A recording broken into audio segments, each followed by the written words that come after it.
Γεια σας, ονομάζομαι Πολύμερος Βασίλειος και είμαι γεωπόνος στην εταιρεία Elanco Ελλάς. Βρεθήκαμε σήμερα στην περιοχή της Θεσσαλίας και συγκεκριμένα στα Τρίκαλα. Θα σας δείξουμε με λίγες κινήσεις, εύκολα και απλά, πώς ρυθμίζουμε μια σπαρτική μηχανή μονοσέμ όπως αυτή εδώ.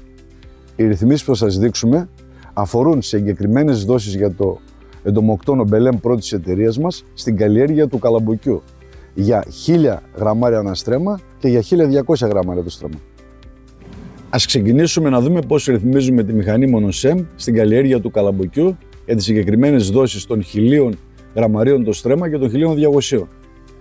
Για το γρανάζι A έχουμε δύο επιλογές, μικρό και μεγάλο. Στην περίπτωσή μας και για τις δύο εφαρμογές θέλουμε η καδένα να είναι στο μικρό γρανάζι. Συνεχίζοντας, για την καλλιέργεια του καλαμποκιού θα δούμε τις ρυθμίσεις για το C γρανάζι και για το B γρανάζι. Για τις δόσεις των 1000 γραμμαρίων ανά στρέμμα και των 1200. Για τα 1000 και για τα 1200 το γρανάζι C είναι όπως είναι εδώ και φαίνεται, στο μεγάλο γρανάζι δηλαδή, ενώ το B θέλουμε να είναι για τα 1000 γραμμάρια τα δόντια του στο 22, ενώ για τα 1200 κατεβαίνουμε δόντια και πάμε στα 18, επιλέγοντας από εδώ.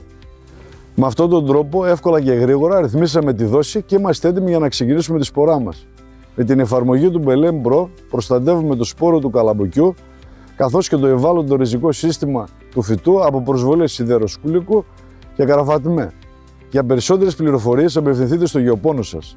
Καλές σπορές, καλή γεωργική χρονιά!